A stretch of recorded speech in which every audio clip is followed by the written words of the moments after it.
everybody. Good morning. Welcome to Zoe's Treasures. My name's Tracy, and as always, here with my husband, Noel. Hello, Southern Charm. Wild Daisies, good morning. Graham's house. Hello, Josie. Good morning. Paul, how is everybody? Did you have a good weekend? That's the big question here. I had a pretty darn good weekend this weekend. I did some sourcing. I had a good show. So those of you who sell, did you have shows? Were they good this weekend? You did. Southern Charm, you had 2 amazing shows yesterday. I just got to say, I know I sent you a text, but you had 2 amazing shows yesterday. I have been hearing on Facebook, so Graham's house, you did too? Good. I have been hearing, good morning, Salt Rock, that on Facebook that, oh, it's summer slowdown and all of this. Y'all, they need to come and see what we're doing, because it's not summer slowdown in my neck of the woods. I'm not sure about you guys, but you know me, I've already said I do not believe in summer slowdown at all. I believe that it's all in our minds, and that because we think there's a summer slowdown, we change our behavior unconsciously, thus perpetuating the whole idea of summer slowdown. You see there, look at Southern Charm, not experienced it. Good morning, Rawson. Josie, no slowdown there. See, I think it's used as an excuse, but people don't really realize they're using an excuse. They just hear it so often that they're like, okay, well, this is what happens. I'm just going to believe it. And then it's self-perpetuating. Josie, Junk in the Trunk, you did a free shipping show. I need to hear about that. Go ahead. Tell me, did it go well? Were you happy with it? Good morning, Swamp Chick. So speaking of free shipping shows, I Spy Vintage is back tomorrow morning. We are back with our free shipping show. I Spy Vintage, 7 a.m. Tuesday mornings. We're going to be back. We'll have 50 items, 1 hour. We're going to blow through them. It went well, good. I'm really happy to hear that. So don't miss that. It'll be all items. So I say everything you've never seen before. Yeah, pretty much. You've been trying it for a while? Well, great. I know there's a whole train of thought of people are like, I'll never buyer pays all, I'll never do reduced, and God forbid I should do free shipping. Just mark my words. Mark my words. Within the next year or two, as Whatnot continues to grow, more and more people will be doing free shipping. Just saying. Even if you're against it now, ultimately we're going to get there. Too new to know about the summer slowdown. Good morning, Kate. Good morning, Tober. You're still scared to try free shipping. I get it. And I'm not saying it's going to be across the board. I'm not even doing it across the board. I'm doing it on Tuesdays where I can control the items. I probably will not do it on my Saturday show because I want to be able to bring bigger items. I want to be able to bring bigger things, and I'm not quite willing. We need to go half and half on shipping on the big stuff, right? I am new, and I tried some busier time of the day as a test, and I was talking to myself a lot, but it cut off. I hope it went well, and that's what you need to do if you're new. Pick your anchor show and keep trying different times till you figure out where you fit, right? Till you figure out what works for you. What's that sweet spot for you to be in? So, good morning, the Vintage Gypsy Bree. And you know what, Salt Rock, that is amazing. That is awesome. I was thinking about goals. I was updating I have a spreadsheet I keep track of my goals on. And I was thinking about goals over the weekend. And it's amazing how when we first start, sometimes our goals when we very first start is just to do the show, just to get over our fear, just to get out there. And then, 2 years down the road, you're like, well, you kind of blow that out of the water and you're in a completely different spot. It's not something that I see full benefits in right away, but I can see the value. All right, Josie. Keep letting me know. I'm really interested in that. We'll talk a little bit about it. I wasn't planning on talking free shipping, but for those of you who may or may not know my background with shipping, I did reduced. I came in, I started buyer pays all for the first 6 months. Then I quickly went to reduced. I have done free shipping on and off for the last year. I did a whole 6 months straight of nothing but free shipping, and I loved it. It was wonderful. You can't do it with all low start, and you don't have to. You don't have. You know what I say about starts: go as low as you can. But I saw such a growth in my business when I was doing free shipping. Now, it doesn't come at a cost. You're paying for it. And there is also an increase in one item purchases when you do free shipping. But it was, for me, one of the best business builders that I had used, one of the best tools. It's just a tool. Shipping is just another tool in a whole toolbox full of all kinds of things you can pick to grow my business.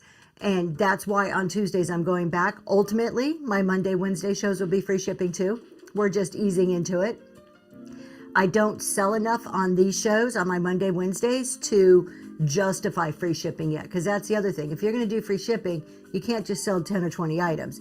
You need to do like a full show to make it beneficial, or else it's costing you more than the gain that you're getting out of it. You're seeing an uptick. Yep, that's going to happen. People are going to come back for that free shipping. Salt Rock, I raided with the party of me, myself, and I to see how it worked, and the seller was so gracious.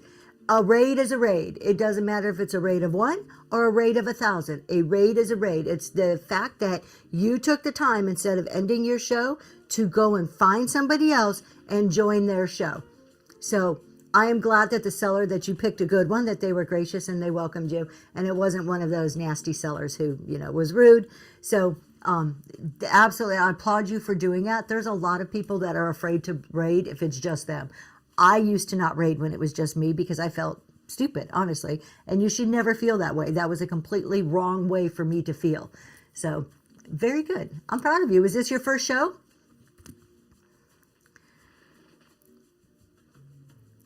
You might have said it. I didn't know if you said it was your first show or you were just starting a couple. Third. Okay. Well, congratulations. What else is going on, you guys? I don't want to talk about free shipping all day. I'll answer questions on shipping. Good morning, Pit Love. We did the reseller roundtable last night. I'll talk about that in a little bit. So, resell. I went for an hour. Hold on. I went on for an hour and only one sale, and then went back on an outlet. Sometimes you just never know.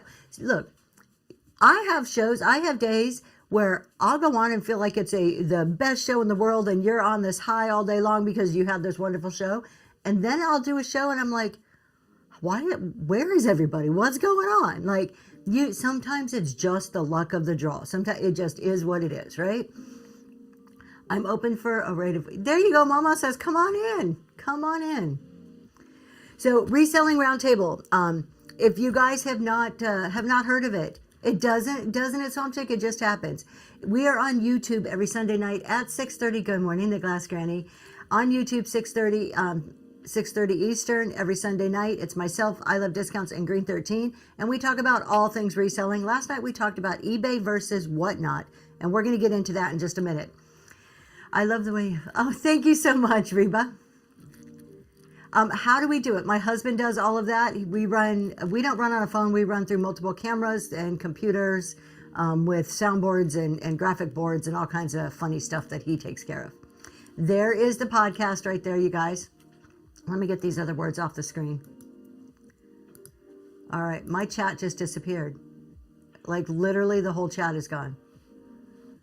Let's see if I can find it again. Nope. Oh, that's not what I wanted. I have no idea where my chat went, you guys. Okay, so if you're typing anything, I cannot see it because it is completely gone. Go ahead and put me back and I'll talk. All right, I'm still here. I just can't see any of you. There I am. Literally my whole chat, it's just disappeared completely, which is going to be hard to do a chat show when I don't have a chat. All right, we're working on it. We'll try to get it back. I'm going to keep talking, but I can't see anything that you're putting in there. What did you do? I have no idea what I did. Oh, here. You know what? I got my iPad going. I'll read the chat on my iPad. And nobody puts Tracy in a bubble. I'm going to have to stay in the bubble for a minute while he tries to figure out this chat thing. Like, it is just gone. But luckily, I have my iPad. Good morning, Gigi. Good morning, Crafting with Chris. I'll just use my iPad. So we're talking about reselling roundtable, eBay versus whatnot, and just the whole difference between static listing and live selling and the mentality that goes along with it. Thank you, What Liz Likes. you listen to you pack artists? Thank you. It was a really good show last night. We squirreled a lot. We went on so many different, like down so many different rabbit holes. Here, I'm going to pull this over here so I can just use this to read the chat. But it was a really good one. So definitely check that out. Let's talk about something else coming up tonight, you guys. We have the last and final CEO challenge. It is week 4. He's still trying to fix it. My chat's still gone. I'm getting distracted by him clicking on everything. It's okay, honey. I will just use this. Let's go ahead and get that off the screen. Get what off the screen? The reselling roundtable, and put me back the way I'm supposed to be. Thank you.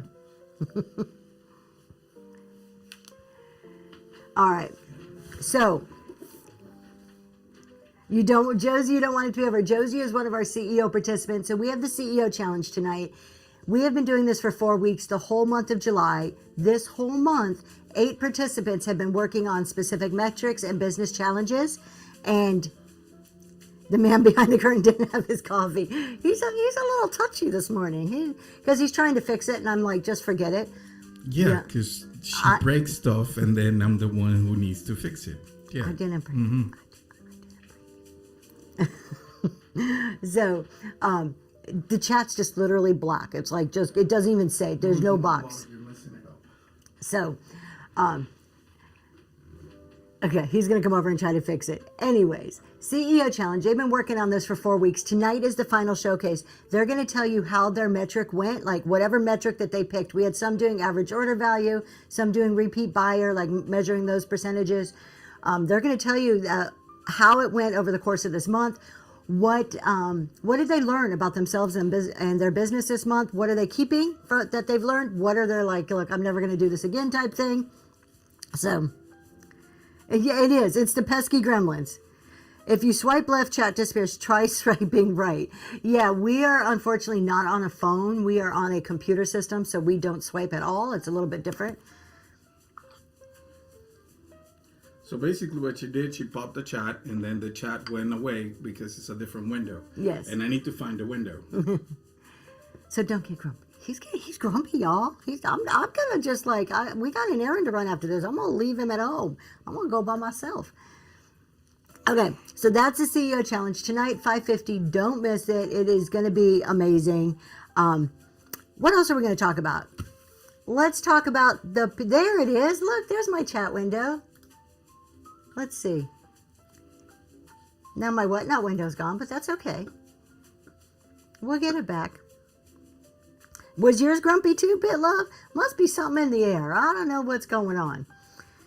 So now I froze. Okay, we're coming back. There we are. And there's my chat. Thank you, my love. Thank you. He's over there going like this to me. All right, I better be careful, or else I'm going to get on his bad side. But this is definitely easier than holding my iPad trying to read it. He can fix anything. He really can. Let me plug this back in. All right, honey, I can't. You're going to have to plug that in. Hold on. He wants me to plug this thing in, and I don't know where it is. There it is. All right. Okay. We're good. Wow. Yeah, Pit Love, I'm with you. You know what? He needs a Nerf gun. I need to pull that out and just like get him into shape. Anyways, PA meetup. Let's talk about the PA meetup, you guys, because we have a surprise guest coming. We have I don't want to say last minute edition, but we have somebody that we have just added as a speaker to the PA meetup. So we're going to tell you about them in just a second. But PA meetup, if you have not heard, it is open to everybody. We only have, let me look, 38 tickets left. Y'all, we started with 125. That's a little bit of a lie. I have 38 tickets left. Green 13 has some tickets left. I do not know how many he has. I gave him 25 to start with, and so I don't know how many he sold yet or not. So he probably still has a few, but I only have 38 tickets left. We started with 125. This is going to be an amazing meetup. We have so many people coming. We have people coming from like Tennessee, Colorado, like far away states, like, you know, a good distance. I can't wait neither. And it is going to be Green 13 is going to be speaking. He's going to be talking about arbitrary coherence, We have Dragonfly Neen will be talking about sourcing. I Love Discounts is going to be talking about shipping. Pit Love's coming. Thank you so much. I Love Discounts is going to be talking about shipping. I'm going to be talking about the acronym BUILD, about building your business. And then guess who else is coming? We just secured over the weekend. They volunteered they volunteered to talk, and I jumped at the opportunity. I'm like, yes, yes, yes. Abandoned Treasures Reclaimed, y'all. Abandoned Treasures Reclaimed. This is Jackie and Quincy, a mother and son duo. They're out of Maryland. They mainly do storage units. Premier seller, been around for a while. Really good people. I've got to meet them in person twice. No, I got to meet Jackie twice, Quincy once. At other meetups. So I'm super excited to have them come. They're going to be doing a breakout. The joke is old. It's not funny anymore. They're going to be doing a breakout on like something with storage units, on how to secure them, or kind of their process, I think. But something with storage units. So look at, I'll go live with mamas. So this is going to be fun, and we're starting to get the agenda down. So the way it's going to run, for those of you who already have tickets, give you a little preview before I actually post the agenda. So far, this is what we're thinking. We'll start the day. There'll be registration. There'll be the continental breakfast.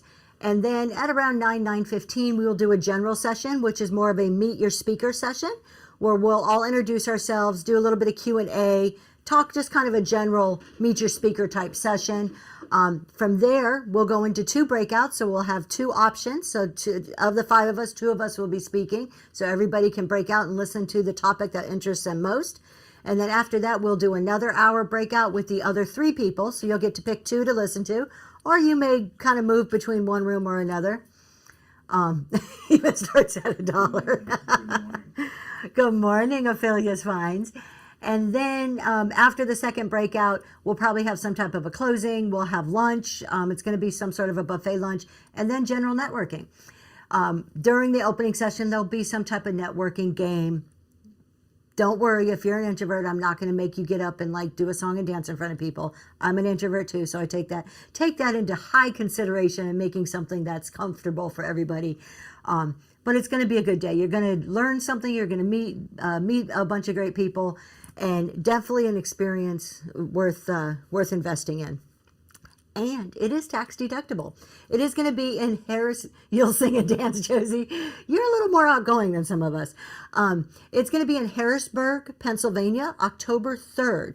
If you guys want a little more information or links to the other speakers, like their bios on whatnot, you can go to my website, same zoe'streasures.com, same spelling, all one word. There it is right there. It's going to give you a little more information there. I'm trying to update that there's the address, there's everything. You do need a ticket to get in. Don't just show up, because space is limited and we will be checking tickets at the door. So there's everything. If you keep scrolling down, it goes to the links where you can learn about the speakers. There they are right there. Oh, did I say I did talk about Dragonfly. She's going to be talking about sourcing. Will there be cake? Do you want cake? Do we need cake? I can make sure there's cake. That is an easy request. I love easy requests. Good morning, Aaron. The added speaker is Abandoned Treasures Reclaimed, which is Jackie and Quincy. Very, very happy to have them. Jackie actually reached out and volunteered, and I was like, yes, would love to have you. Yeah, they're great. So you guys have, it is a great lineup of people to come and watch. So 2 of them are premier sellers. The rest of us, we'll get there when we get there, if we get there. So I am curious. So speaking of premier, does it matter to you guys as buyers? Put your buyer hat on. Does it matter if somebody's premier or not to you? Noel will not do a class, but he will be there. Look at it. All no. I have not seen one yes yet. They're all no's. That's how I feel. Like, I think it's cool. Like, as a seller, you get premier. Yeah, that's cool. It's kind of like this little, hey, that was a goal. It's kind of like hitting 1,000. Yeah, I got to this goal, right? But does it matter? I mean, it really, yeah. And just because they're a premier doesn't mean they always get a lot of people. But it just means, really, to me, when I think about premier, there's a couple of metrics they measure. Most of the metrics are easy, like your shipping time, your customer service, and your overall rating. Most of us have those already. The real metric, yeah, I get happy when I see people get it, because the real metric is you've made 50,000 in the last 90 days. That's the real metric. That's the one. So when I see Premier, that's what it tells me. It's like, oh, okay, so you sold a lot in the last 30 or 90 days. Yeah, I laugh when I see Jeremy's wings too, because he was so against the whole Premier thing. So they do get, when you're Premier, you do get a slight, discount on your 8%. It goes down slightly. I don't know the exact amount off the top of my head, maybe 2% or something like that. So that's good. But I was just curious, because it just seems like when we get towards the end of the month, don't know if you've all noticed this, I've noticed it. The people who are Premier, not all of them, but there's a handful, and you can see it if you're kind of watching for it. There's a handful of people that all of a sudden in the last like 4 days of the month, there's an uptick in their shows. They are on like every day, which is telling me they're really close to maybe not getting those wings, and they want to keep them, so they're going to sell some more stuff really quick at the end of the month. That scares me a bit. I don't want to get in a rat race. I'd rather, if it happens, it just happens in the natural course of business without me having to stress about it. I don't want to be in this getting stressed out at the end of every single month, like, oh my God, I'm going to lose this, I better hurry up and do something type of rat race. Yeah, join the rat race and whatnot. That's kind of where I think my mindset more is. Yeah, I don't want more stressors. Now, if it just happens, it happens. Wonderful, awesome, I'll love it. But if it doesn't, it doesn't, and I'm totally okay with that too. Yeah, I don't look at anybody different because they have it or they don't have it. Like what you guys said. So I was just curious. It kind of popped into my head, and I was curious about that. The other thing that's happening is everybody got their boxes. We're 5 days, 6 days away from the end of the month. Saturday is the big switch over on shipping. So to when you do Premier, do you have to keep that standard sales going? You do. So when you hit Premier, you're evaluated every single month on the prior 90 days. So it's a rolling period. So it's every single month. And that's hence the rat race that you're constantly like, because here's the thing. Not that I go looking for it, but it is visible. If somebody has wings and then the next month come and they don't have wings and you're scrolling through the shows, I know I see it, and I don't go trying to see it, but it's obvious. It's like, oh, such doesn't have wings anymore. Not that it's a big deal, but it's visible. And to me, that almost is like, I don't want to go bounce back and forth between it. I don't want to pack 50K worth of glass in a few months. I don't mind the packing side of it, but that is a lot of glass. One vacation could take you. It could. You go miss a week or something. Heck, the last 2 weeks, my sales drastically dropped because I was out of town and I missed like my Tuesday shows, and we didn't sell as much on Mondays or Wednesdays. So my sales drastically dropped in the 2 weeks just because I had to go out of town for work. Life happens. You can still do shows, but if you're not keeping up those sales numbers. So Pit Love, what they did for smaller sellers in some categories, and I think they're testing this out before they roll it out in other forms. Certain categories, I want to say jewelry, food, no, jewelry.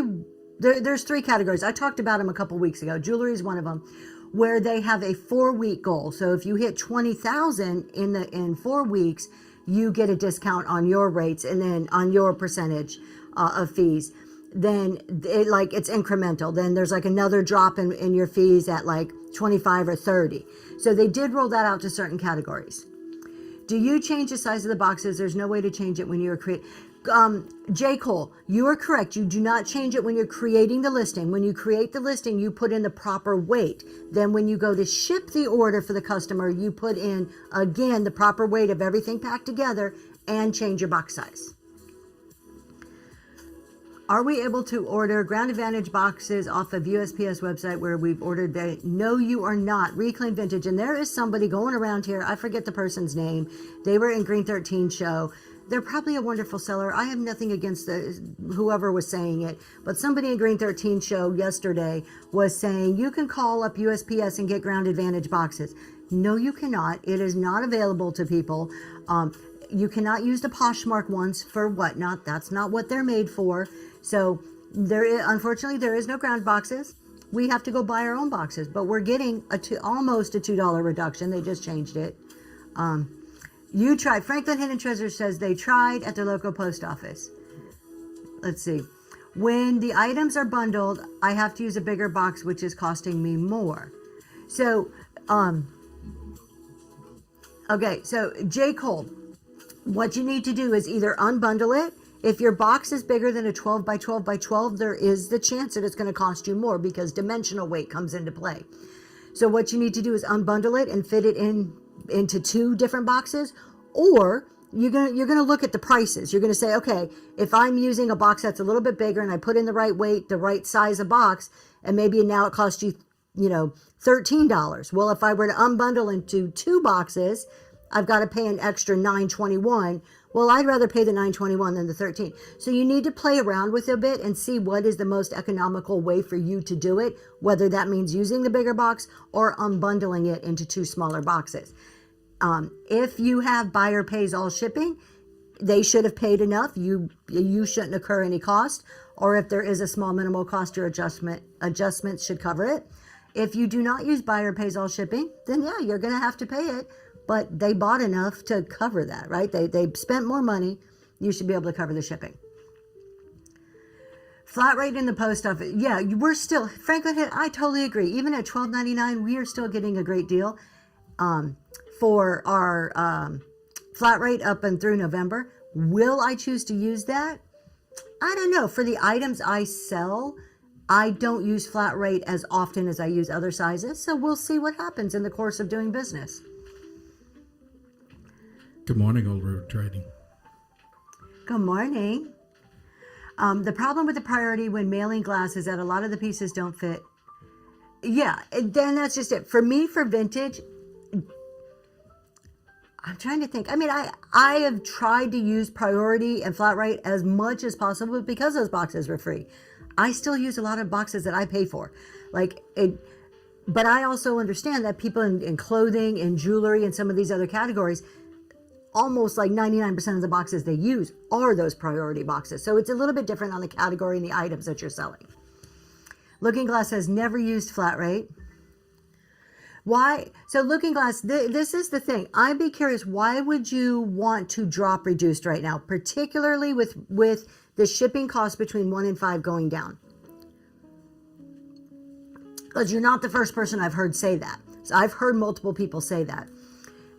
And the way I think about it is, that the majority of my shipments, not all, but the majority are between 1 and 5 pounds. Most of what I sell are between that. So I'm actually saving money by this change at Whatnot's doing. Do I have outliers? Do I have some that are 6, 10, 12 pounds? I do. But do I also have the option now of unbundling, of which I could and keep it within that $7.75? So the numbers that I've been running, I've been looking at my numbers and running them and comparing them every single week. I have yet to see where this is going to cost me more money when I look at it as a whole. The amount on those 1 to 5, the reduction for the 1 to 5 pounds and the amount of shipments I do is actually saving me money. Therefore, there's no reason for me to stop doing a reduced and or free shipping. So yeah, and a couple of you are like, yep, same, I'm finding the same thing. So, and I'm not saying that anybody is wrong for like, oh wait, I don't want to do reduced shipping. My question is why? Is have you really analyzed the numbers? Is it really going to cost you more? Looking Glass says, I've been spending so much on reduced shipping since it's less for shipping. Buyers do not care if I don't offer it. Most of my orders bundle a lot. Looking Glass, I have to say buyers do care. Buyers do care. I may be, and this is, okay, Tracy's opinion based on a lot of observation and listening to a lot of other people. Buyers care. If you have 2 sellers comparing apples to apples, same entertainments, basically the same items, and one that has reduced shipping and one that doesn't, 9 out of 10 buyers will go to the reduced shipping. There's nobody that is going to convince me that people don't want to save money. When people say buyers don't care about shipping, they absolutely 100% care about shipping. Shipping is part of the buying decision that they make. Every time they see a price on the bottom of your screen, every time they see a buy it now or a starting bid price, or if they're interested and they want to swipe and they're watching that, they are adding the shipping on in their head. A $10 item is a $19 item, which is a far difference. When I'm looking at something, do I want to pay 10? Do I want to pay 19? It matters. So I'm not trying to like be mean or call you out about it, but it 100% matters when you are making a buying decision. I could tell from my own behavior. I have Prime. When I go to Amazon, there's certain items that don't fit into Prime. I won't even consider buying those because it's not free shipping. Would you share your shipping settings that allow you to offer reduced shipping? I don't understand that. Absolutely, I'll do it. Let me just see if I'm missing anything. I've heard that they won't even enter a room if reduced shipping is not on. And they may not. I don't know about that. But I do know for a fact, people, it's part of your buying decision. It does matter. How do we as new sellers handle this when we don't make as much money so our margins are smaller? The Little House on the Prairie, that is such a great question. Let me answer Mama's question and then I'll talk about how to offer that. So my settings, what I do now, this may change come Saturday. Okay, so this is just for the next 4 days, Mamas, is I do everything at 8 ounces unless it's obviously less than 8 ounces, ephemera or something like that. 8 to 11 ounces is where I set everything. I do $4.50 shipping. I see a bunch of questions. I'll get to them. I'm not ignoring you guys. So I do $4.50 shipping. So that means the very first item you swipe on, you're going to hit free shipping after that. You pay $4.50, you're done. Free shipping pops up on your screen after that. Then when I go to ship, I adjust all the proper sizes and weights and pay any of the difference at that point. So that's how I do mine now. Guaranteed they're going to change come Saturday. So new sellers, Little House on the Prairie, how do we offer this? A lot of people will say, oh, I'm small, I don't have the margins, I can't absorb this. That's backwards thinking. Because you offer a reduced shipping, because you offer lower starting bids, it brings more people in your room that offsets the cost. A lot of people think, oh, I need more people first, then I can do this. And that's backwards. You do it and then the people come. Is there a time frame when you're absorbing some cost and you're taking some risk there? 100%. That's business. There's no business that doesn't come without a risk to it. But it offsets it. I'll be completely honest, with $4.50 shipping and shipping vintage stuff, I pay about 15%.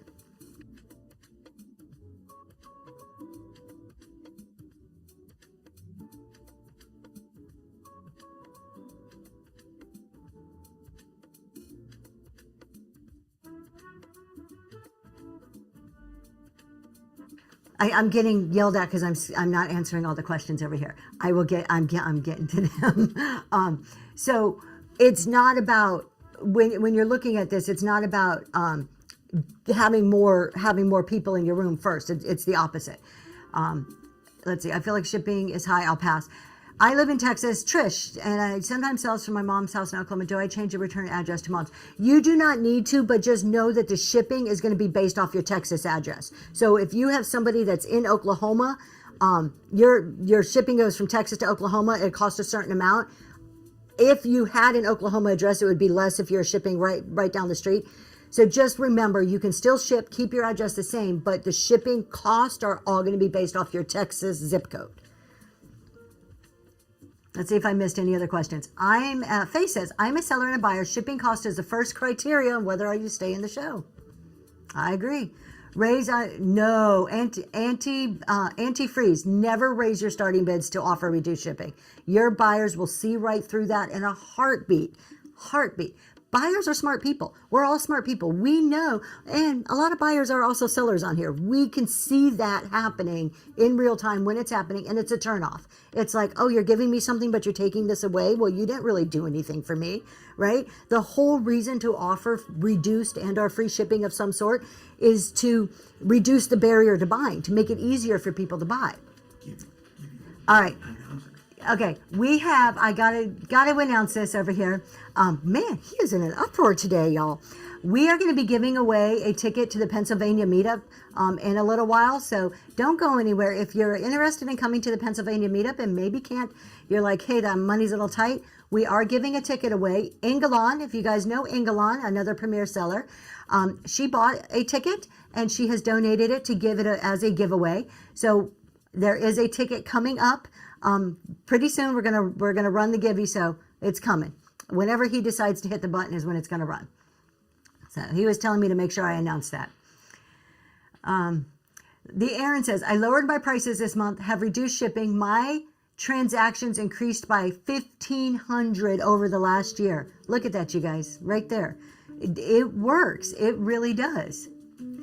I did my first dollar start and free shipping show yesterday selling vintage jewelry. And it was good. Congratulations. I love it when I hear people taking a chance. Just because you try it once doesn't mean you got to do it forever, right? Try it. Try different things. It is in Harrisburg, Pennsylvania. Harrisburg. So close to airports, Amtrak, there's hotels. We tried to pick a good, convenient location. Yes, if you have a ticket, you don't have to enter unless you're trying to bring somebody else with you. We'll tell you when we run it. If you can't come, y'all, like seriously, when we run this giveaway, it is for a ticket. So you're holding a spot. If you're the winner, you're getting a spot. It's a spot somebody else can't get. Giveaways are open to everybody. The date is October 3rd. October 3rd is the date. Giveaways, according to Whatnot rules, and I'm going to follow the rules, are open to everybody. I just consider that you guys know what the giveaway is, and hopefully the ticket is something that you would want to use or you're trying to get for somebody else. I will need the name of who's coming because we do have a check-in that will be at the front desk that day. So, and this is going to be a ticket, one ticket to the PA meetup. The tickets are $28 a piece. There are 30-something of them left in the bin. You can buy them. But we're going to give one away, compliments of Ingalon. Ingalon purchased a ticket specifically for us to do as a giveaway. Hopefully that answered, how do I not know? Oh, it's okay. You're talking about I love discounts. I'm like, okay. So we were talking about the reduced shipping. So I want to go back because I felt that I cut the answer off really quick and I didn't want to cut the answer off so fast. When we talk reduced shipping, it is definitely something people consider. It is a tool to use to help bring people in your room, keep people in, encourage them to purchase because they pay less shipping. I mean, it's a tool to encourage. The less they spend in shipping, the more they're going to spend on bidding. It just is. When you go into a room, whether you really think it or not, like consciously, whether you go into a room and say, okay, I have $100 to spend, you always have something in your head like of what's an acceptable amount you want to spend that day. And it's always then divided, some to shipping and some to the purchase. Wannabe seller, buyers are coming also. Yeah, it is a buyer and seller meetup. It is not just for one or the other. Now we're going to be having talks a lot more from a seller's perspective, but you'll get to meet buyers, or you'll get to meet other sellers. So it's still a great networking tool.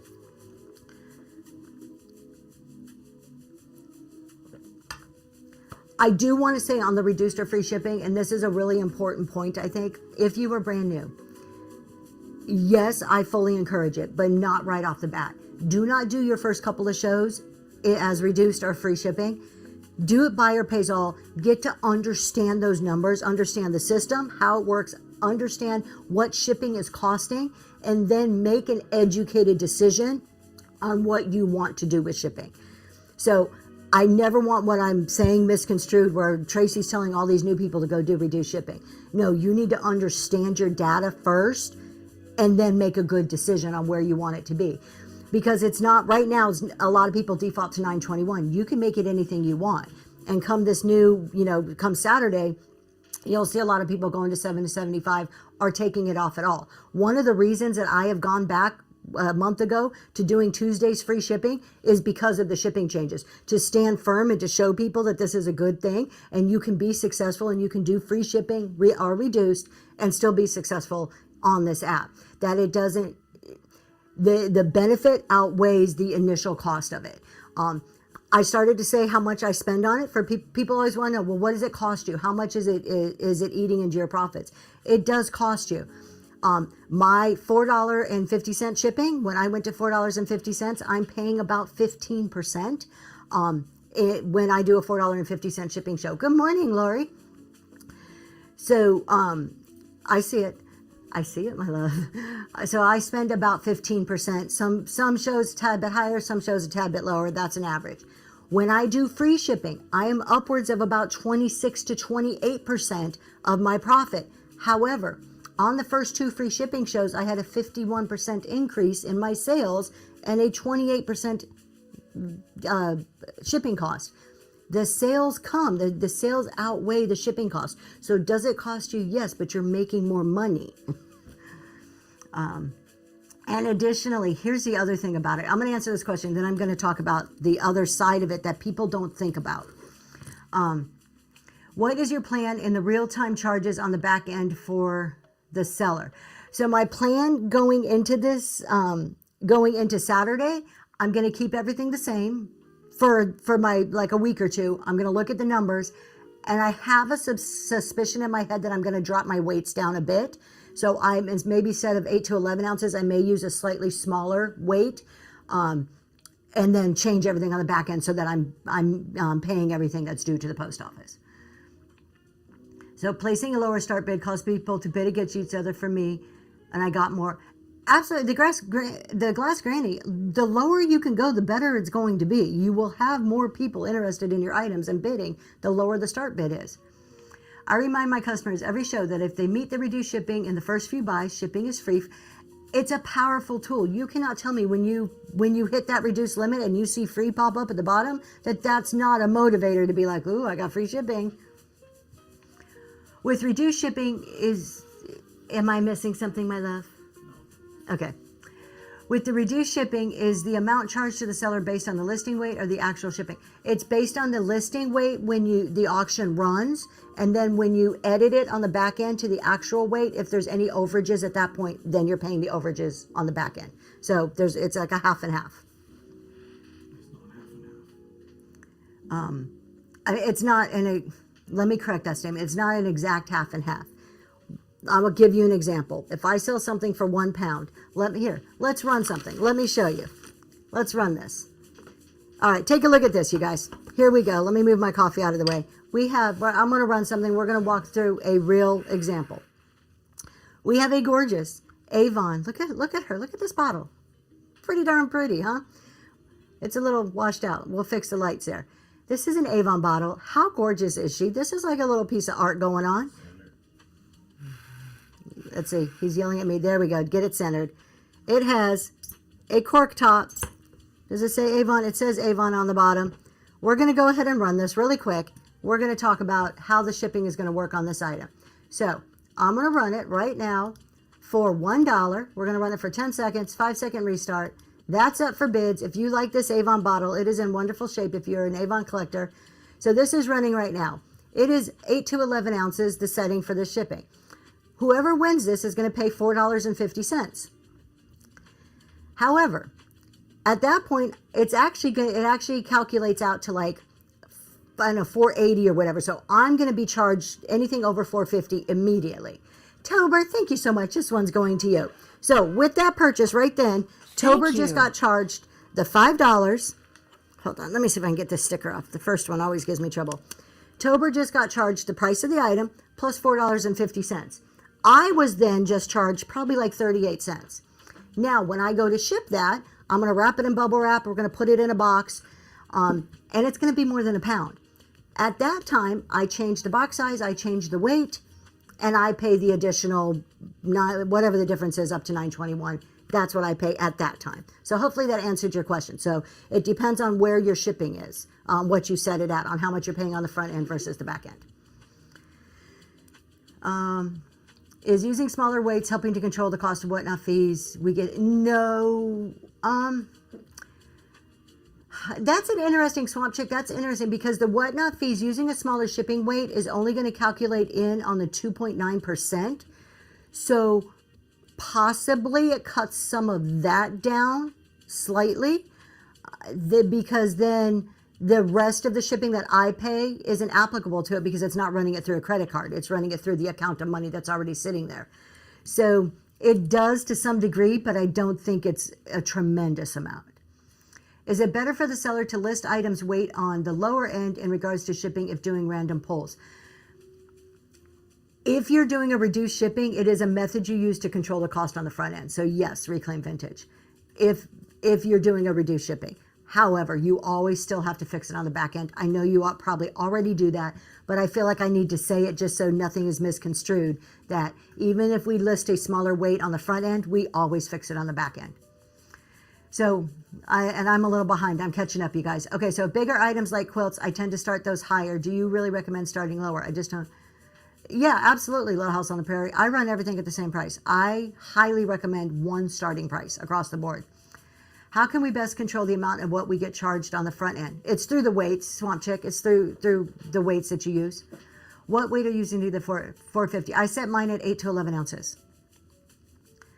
So what is Whatnot making? No, Whatnot is not making any money off of our shipping. It goes straight to USPS. Nobody's making money off shipping. Whatnot, if there's some overages in shipping, hello, Engelon. We're about to do a giveaway in your honor.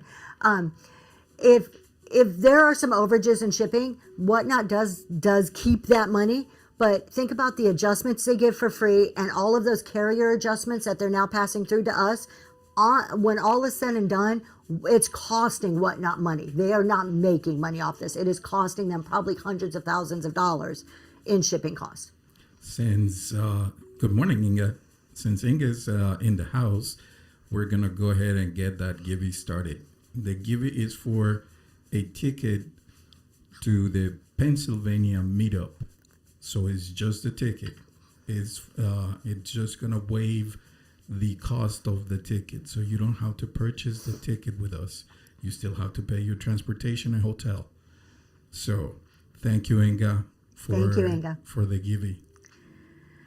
And you guys, if you don't know who Ingalana is, there she is in the chat. We'll pin her up there too.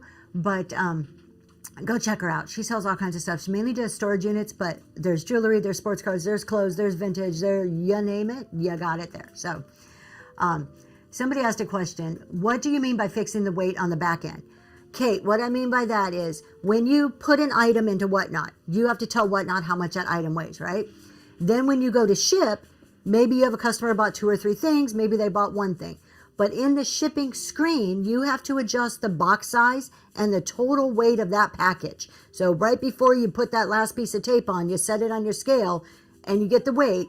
That's the back end of it. You should be adjusting your weight at that point to the exact weight and paying any overages or using an adjustment if that's what you need to do at that point.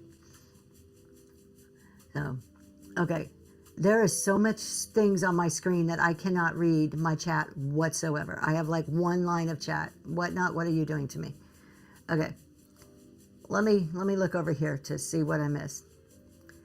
What is a good starting bid? Fran Vintage Dragonfly. Well, that's a cool name. My recommendation, make your starting bids as low as you are comfortable with. I do a dollar start. I love dollar starts. I think they're the magic number. That doesn't mean it's going to work for everybody. My recommendation always is go as low as you are comfortable with. And that really plays into what is your tolerance for risk. I mean, how doing dollar starts is risky. Doing $3 starts is risky because I can guarantee you most of the people doing $3 starts spent more than $3 on their items. So it doesn't matter. You're going to have risk either way. It's just how much risk are you willing to take. All right. If you choose flat rate and your reduced shipping shows, you don't pay the difference up front and change the box on the back end. Correct. Estate addicts, you will pay on the front end up to that $9.21, up to the max amount of the flat rate, and then you change it on the back end. That's how I have my settings, is the 8 ounce with the flat rate for now. That obviously is going to change on Saturday. We have 2 minutes left. If you're trying to get a PA meetup, there's 22 people in there for that PA meetup ticket. Kate, if the weight is under, I always will do mine less. If the weight is legitimately under, I'll make it less. So, if the weight is under, once you pack it all up, you're lost. It's gone. There's Inga's right there. Wow, that was fast. Just like boom, boom. if the weight, when you go to pack your customer's order and it's all packed up and the weight is less, like when you put it on the scale, it's less than what not calculated based on your items, the stuff you put in for your items, it's gone. There's no refunds in shipping to the seller or the buyer. None whatsoever.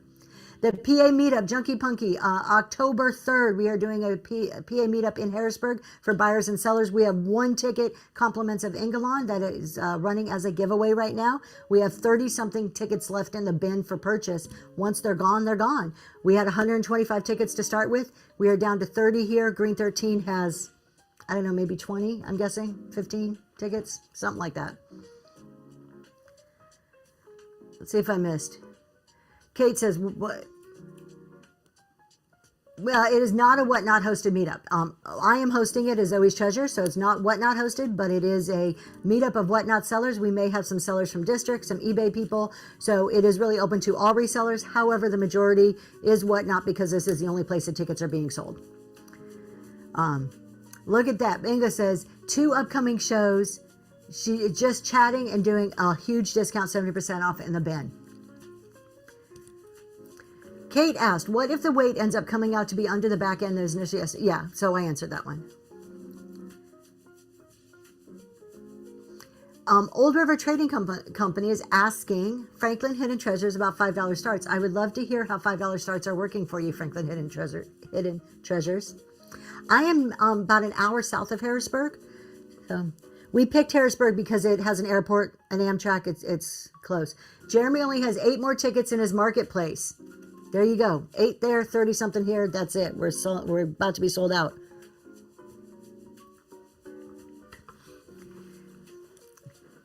Ingalon wants your banner. Yeah, Hershey's close. You got to come. Hershey's like an hour from me. Hershey's just down the road from Harrisburg.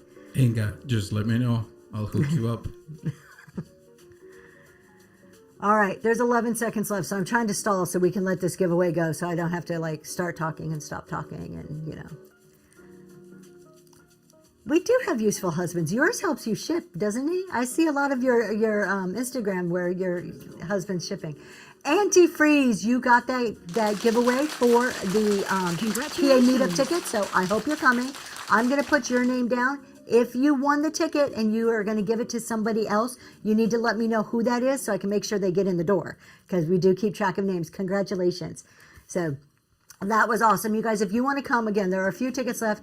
They're $28. That is really super cheap. We went with just enough to cover. I'm going to tell you exactly how we came up with $28. So you know I am not making money off of these whatsoever. The venue cost a certain amount of money. I took the price of the venue and I divided it by 100 people. Put that into the ticket price. You are also getting a continental breakfast. So pastries, fruits, juices, coffee. And you're going to be getting a lunch of some sort. Probably like a barbecue buffet, something like that. We're looking at a couple different caterer type options for lunch. So that's what the $28 pays for. Let me go up and take a look at a question. So it's actually a really reasonable price. You're coming. There'll be a room. Well, there is not. Kate, great question. Oh my God, you're coming from California. I think you're the farthest away person. I'm so happy to hear that. There is not a room block, but on the papers we send out with the tickets, you're going to get 3 pieces of paper. One of them has nearby hotels. We're not doing room blocks, but we've given you some suggestions of hotels that are close by. And they're pretty reasonable ones. Holiday Inns, Country Inns, stuff like that. So they're not, fancy. Hey everybody, please put bunnies in the chat. Ooh, yeah, baby. Let's go. Woot woot. I know, Millicent. I feel like sometimes I have to say it. Most people, from what I have seen, meetup tickets usually are not sold through Whatnot. They're usually done like through, I don't know, Venmo or something. I chose to do it through Whatnot because for me as the person organizing it, it's super easy to go to my orders and type in PA and get a whole list. So just to stay organized, also it's on the up and up. You get a receipt, I get a notification. If you can't make it, you have an easy way to cancel. To me, it just seemed easier from an accounting and organization perspective. So that's why I chose Whatnot. And I know that's a little bit different than the way other people have run their meetups. And not that anybody's better, it's just what I picked. Okay, reclaim vintage. For max shipping of $9.21, if an order totals up at 6 pounds during the show, but actually only weighs 3 pounds, when charged on the back end of seller ship fee, no, it is not. You do not get any money any money back. It is 6 pounds, that's it. You still have to change it in the settings, but there's no refunds. Yeah, see, it's pretty affordable. I agree, Franklin Hidden Treasures. Okay, I think I'm caught up. I don't think I'm missing any questions. If I missed something, please just throw it back in there and I will answer it. Old River Trading Company's coming to the PA meetup. And then please don't forget to follow and bookmark Miss Ingalong. Yes, 10 out of 10 recommend. Thank you, Inga. Hootie Trudy's coming. I was in Hootie Trudy show last night. I got tagged and jumped in there. Good morning. So, okay, what else can we talk about? I'll still answer questions if you guys, a Monster Mama's going to be there. There's quite a few people coming, y'all. It is a good place. Kelly, good morning, Kelly. PA is a great place to visit. Look, I have lived all over the country, and I think this is the most beautiful place I've lived in, except when we're buried in 2 feet of snow. I do not like that part of PA. Just saying. Good morning, Something Vintage. Good morning, Something Vintage. I like it now. This time of year, fall is wonderful. Can you explain shipping adjustment, whatnot allows on the back end and get penalties, bad marks, and whatnot? Do text us constantly making adjustments on the back end? You will not get, no, you are expected to make adjustments on the back end. You will never be penalized for making an adjustment. You are expected as a seller, every single package, to put in the proper weight and the proper box dimensions, which means you're making adjustments to your settings, to the settings for that shipment. That's an expectation of you as a seller. It's in terms of service. You're supposed to do it. You'll never get in trouble for that. When you will get in trouble is when you don't do that and it goes through the post office and it comes through as a different weight or a different dimension. You're going to get charged for that. So that's what that carrier adjustment screen is in your shipping settings. You have shipping and then there's another little tab that says carrier adjustments. If you, hold on. Okay, which one are you trying to show me, my love? Okay. I get excited when I make my call. Oh, thank you so much. Thank you. That's sweet. If you bundle and then you need to unbundle, are you charged on that second unbundle? If you bundle it and then you need to unbundle it, you should not be charged on the unbundle because if it was already 2 shipments, that should have already been paid for. No, it says if you bundle and then you unbundle. So if it was already 2 shipments that you bundled and then decided you didn't want it and you unbundled, you should have, all the shipping should have already been paid at that point. You're working on your free ship show. That's awesome. I had a seller who recently sent me $10 in cash because she overcharged me for shipping. She simply sent it. That is impressive, Kelly. That's impressive. That shows some integrity on that seller for sure. I don't know if I would recommend putting money in the boxes, just in the sense of I'm huge on making sure everything goes through whatnot. And as a buyer, the shipping is shown to me, like I know it. I think that was very kind of her, though. Okay. What else did I want to talk about? You guys, if you are new, I see a lot of questions, like people that are just kind of starting out. Starting next Monday night, we are a week away. So the first Monday in August, for every Monday in August, I'm going to be doing a Setting Up Your Reselling Business workshop. So starting next Monday night at 7 p.m., it's going to go for an hour, hour and a half, for 4 Mondays in a row, Setting Up Your Reselling Business. It is a workshop. It is free on Whatnot. We're really going to start from, I am brand new and I want to do Whatnot, all the way through getting through your first show. We're going to talk about setting up your business side of it, setting up your accounting, organization, systems, and actually getting into that first show. So if you are in that stage of your journey on Whatnot, bookmark those shows. They're already up there. Good morning. Good morning, Kikis. You're a new seller and you're afraid of the lowest starting bid. Here's the thing. I Love Discounts can back me up. We have been saying this week after week to our CEO participants. It is something we learned the hard way, something that we, both of us, will preach, is go with the lowest starting bid you're comfortable with. When you have bids all over the place, okay, you see I have nothing listed in the auction tab. if I were to start to take stuff, I'm just going to show you. I'm not going to run it at this. But let's just say I was going to run this. And I would say, okay, everybody, let's start this one at $1. I'm going to do it. I'm actually going to run this at $1. And then I'm going to show you another example. So here we have a gorgeous Fenton amber glass shoe. It is beautiful. It has a little kitty cat on the front, which took me forever to realize that's what that was. Had no freaking clue for the longest time. No chips or cracks. We're going to run this. $1 start. 10 seconds. Up and running right now. $4.50 shipping. Okay. This is the second item I've run today with the $1 start. Everybody in my room is like, okay, she's running $1 starts. So keep that in mind before we get to our next item. Thank you for your bids. Tober, that one's going to you. Thank you so much.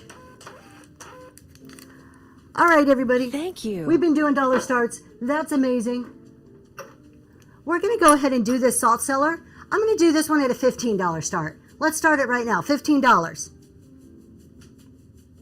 How many of you all were just like, damn, the other stuff was $1. Why is that 15? Right? I'm not going to do that. We're going to run it at $1. This is a Westmoreland. It is actually marked, can you switch? Oh, you are. Okay, thank you.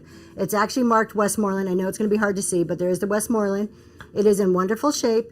It is your salt cellar, hard to get, running at $1 right now. That is up and going. So, now, how many of you, when I said 15, was like, oh, she's been doing it at $1? This is how the people feel when they're in your show and things are starting all over the board. They don't like it. It's not comforting to the buyers. It reduces the barrier to buying. Oh, Monster Mama, congratulations. That one's heading to you. All right, that's all I'm going to sell for right now. We'll sell some more in just a little bit. But I wanted to make a few points there. So, one price across the board. Now, does it have to be $1? No, it doesn't have to be $1. Again, what you are comfortable with. I missed some questions. Let me go back and answer some of these questions. If Whatnot gave you 1 hour with their shipping team, what's the first thing you'd ask them to fix? More shipping options. I want USP or UPS or FedEx. I want to be able to ship big things. That'd be the one thing. That's my main ask. How do you make up that starting bid? What do you mean make up the starting bid? How did I decide on $1, or how do I get enough profit out of that to make money? Clarify the question, Kiki, and then I'll be able to answer it better. So if we have 5, 8, and 14, it's probably, no, I would not do 5, 8, and 14. I would pick, how do I decide my starting bid? I go the lowest I'm comfortable going. For me, that's $1. I can't go any lower. Whatnot doesn't allow me to go any lower. So I pick $1. How I would decide if I were you from your question before of the 5, 8, and 14, why not 5? Why not $5? The lower you go, the more interest you're going to have. And here's the other side that people don't have. And I say this all the time. My husband's over here telling me, do your example. Look at Franklin Hidden Treasures is doing 5. A lot of people do 5. It's a pretty common one, and it seems to work very well for a lot of people. Think about everybody in this room. I have 89 people in here right now. If starting at $1, almost all 89 are like, yeah, I could afford $1. The more you go up, once I go to 5, now maybe 70 people are like, yeah, I'd be comfortable with $5. If I went to 10, I'm going to reduce the amount of people interested. My goal as a seller is to have make the barrier gone for as many people as possible. I want my items to be as accessible as possible. Does that mean once they start getting bid up that everybody's going to be like, okay, I'm in for 20, 30? No, but once you start bidding, that phantom ownership kicks in and the prices start to go up. Yeah, and Franklin's like, okay, I'm working my way down, which is totally an acceptable way to do it. You got to do it in the point that you're comfortable with it. Nervous on losing profit. So Kiki, but you're looking at each individual item. You can't look at an individual. You look across the board. Do I still sell stuff for $1? Absolutely. Every now and then. I had a show just Saturday that a couple things sold for $1, but not everything sells for $1. Need the traffic to do that. You don't. That's the backwards thinking, Rebecca's. And this, I said this earlier. This is a lot of people think like that. It is not. I need people and then I can do it. It's do it and the people will come. It's like what's that movie where they did the baseball field, Field of Dreams? Build it and they will come. Do it and they will come. It drives the people into your room. Here's the other side of it. This is a part that I keep saying people don't think about. Dollar starts or low starts encourages bidding. Whatnot tells us one thing, the main thing that drives you up in the algorithm is activity in your room. If you are consistently running low start items, you're encouraging more bidding, therefore pushing yourself up on the algorithm, which brings more people into your room. It's like self-explanatory that, by doing that, you're going to get more people. Now, how many times, if you're going to start something at $12 or $15, how many of those items do you run with no bids? Now, if you were to drop that down to $3, how many times do you think people would bid on those items then? Thus, the activity.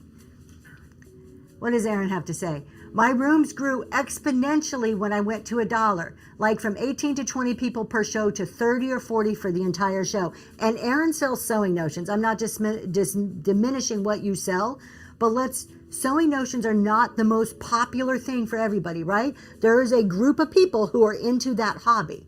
Okay, it's not like clothing that everybody has to wear clothes.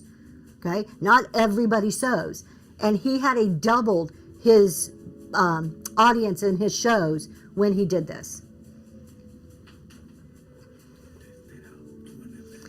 Yeah, I would suggest test it out. You don't have to do a whole show neither. Test these things out. It's not an all or nothing proposition. If you want to do low starts and you're like all over the board right now, like your prices are all over, just try. Say, okay, these 10 items I'm going to do all together at the start or the end of my show, all at $3, and let's see how it goes. Try it out. Do it in small chunks to get yourself comfortable, to see how it works with your buyers. Here's the catch to that. You can't just try it once. Once is not enough to get a good data, enough information. Try it a couple times, but don't feel like you have to do a whole show of $3 starts if you're not mentally there for that. Just do it in small doses. Try, instead of doing a giveaway, $1 start item when you get rated. That makes so much sense. I need to run my buyer mentality too, because exactly, you always have to take yourself out of your show and look at it, like you said, the buyer mentality. What are my buyers thinking when they come into my room? How does this feel to them? If you are also not doing a reduced shipping, your items are the item cost and $9.21. So while you may think, hey, this item that I'm selling is worth $15, your buyer is saying, okay, it's a $15 starting bid plus $9.21 in shipping. That's like a $25 starting bid to them. So you always have to think about that. Reducing the barriers to buying, making it as easy as possible to help your buyer say yes to that item. And after you hit the free shipping sale, you fill up your box and utilize that shipping that you just spent on the one item. And that's where the reduced shipping, that's the whole reason I picked $4.50, because it's a one swipe and now it's free for people. There you go. Stay Home to Shop says they switched to the $1 start for raids. That's a win-win. Instead of a giveaway, the $1 start is a win-win. You get the chance of making money as a seller. The people in the room get a chance of a good deal, to see you in action selling something, to have a little piece of that selling experience. I stepped out on a limb last night and did a $3 starts, and the winner picked item of choice. I was worried at first, but the show... There you go. And I'm guessing that just a little under 1,000 was a good number for you, that you were happy with that outcome. Do you think sellers focus too much on reduced shipping cost and not enough on increasing perceived value in the package? 100%. 100%. That is my biggest gripe on here, is that you'll see sellers selling something of what I would consider low value, but they're doing reduced shipping, so it kind of justifies it in their head. Like I'll give you an example of it in a second. So you're saying you have to be willing to take the hit, use my items as loss leaders to build a room. To some degree, yes, there is risk in it. There is risk in everything you do in business, and the lower starts you go, the more risk that you are taking. So yes, 100% there is risk. I'm going to be completely honest. I have never hidden the fact that when I switched to full $1 starts, it took me 2 to 3 months, somewhere in there, to start showing a profit on that. It took a while for it to catch on, to build that room up, but it worked. It just didn't work the very first show. Here's the other side of it. Be more thrifty. Yeah, you're coming to the meetup. here's the other side of it, is you can't sell crap. And I say that in the nicest way possible. You cannot sell, okay, this isn't crap, but let's face this here, okay? I have this for sale. I'm going to run this. This is a gorgeous piece of pottery, all right? You want me to run that? All right, we'll run that. We're going to show you, we're going to do two different examples here. This is a gorgeous piece of pottery, all right? I love this. Have no idea who makes it, but it is beautiful. It would look gorgeous with an air plant or a little succulent in there. All of you in the room have a different evaluation in your head of what this would cost. Let's run it, and then I'm going to ask a question. So we're going to run this piece of pottery. It is absolutely stunning. The green is everything on this. It is in perfect condition. So we're going to run it right now for $1. It's going, and then I've got a question about it for you. And Mary's in it. Mary's in it for $1.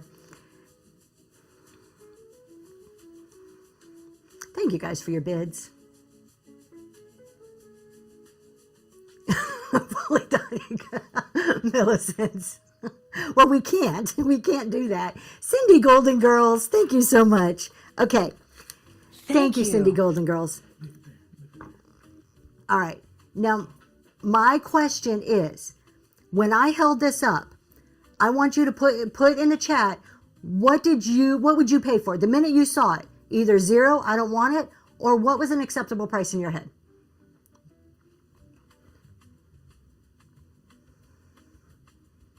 5, 5, 20. Nope, I don't want it. 11, 5, 10, 5, 8, 10. We are all over the board, right?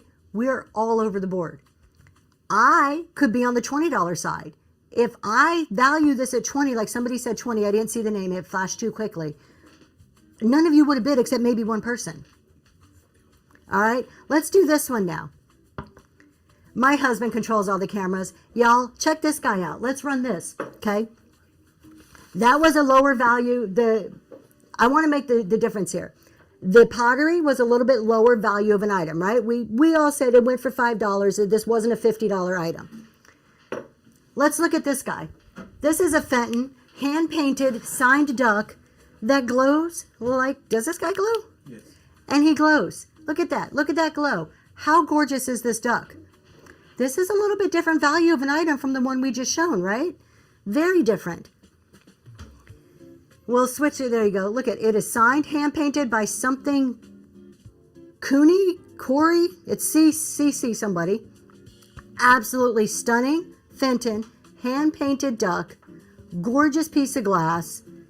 That glows. Oh, look at there's Fenton sticker on his behind. We're going to run this guy for $1 right now. Get your swiping fingers ready. It is going right now. 10 seconds. Don't miss out. Thank you for the bids.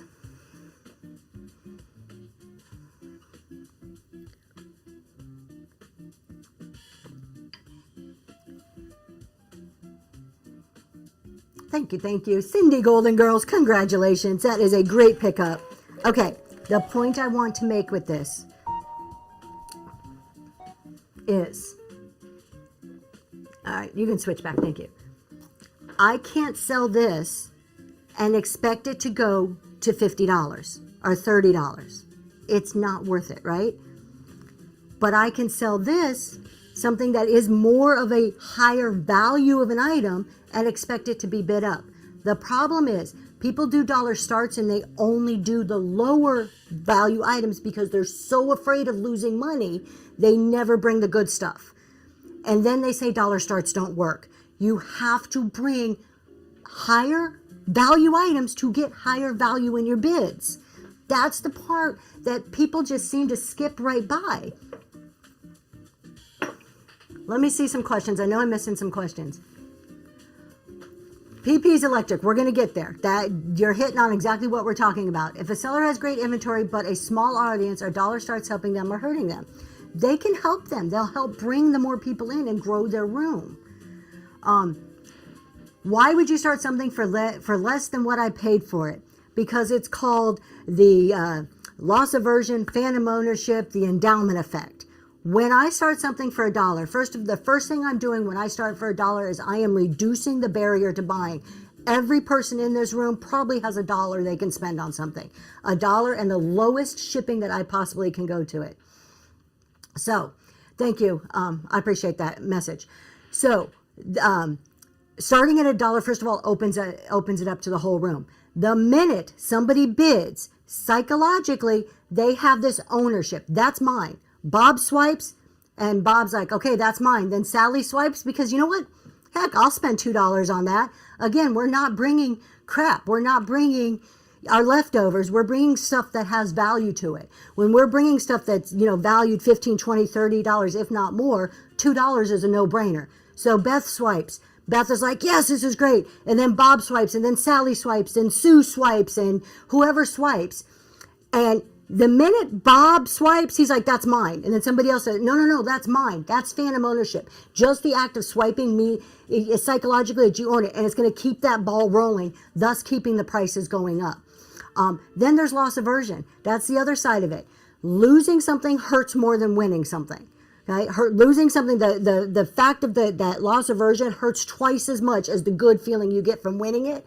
Once you swipe, you don't want to lose it. You're going to keep swiping to a certain degree. So it builds it up.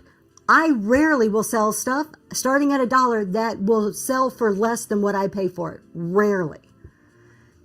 Okay, mamas. Sorry, I know it's a long thing, but it's a question that I hear so many times, and when it's asked, it's because you're focused on an individual item instead of things on a whole. Do you think Nike looks at every single pair of tennis shoes? They don't. They look at their business as a whole. All right, mamas, do dollar starts build long-term customers or just train buyers to expect the bargains? I think they build long-term customers, because there are many, many great people on this app that start at $1 and their prices end up in the high, 80s, 90s, hundreds. Auctions, the whole pure concept of an auction is a low start. How many times did you sell the ducks for $5 before you quit bringing them for $1? I have never sold one of those ducks for $5. It's just never happened. Or a figurine like that. It's never gone for $5. There's too much value there. And people know. Everybody in this room, you're all smart people. You know the value in things.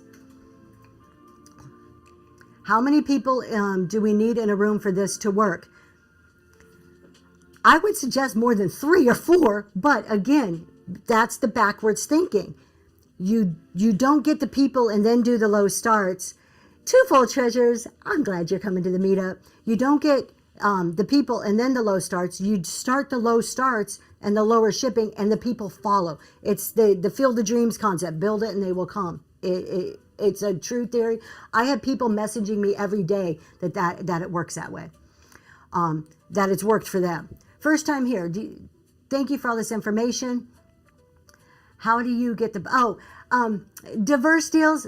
Thank you so much for that. That is all my husband. We run through a whole series of various cameras. We have 7 cameras, computers, soundboards, the whole bit. That's his background. So, yeah, FOMO.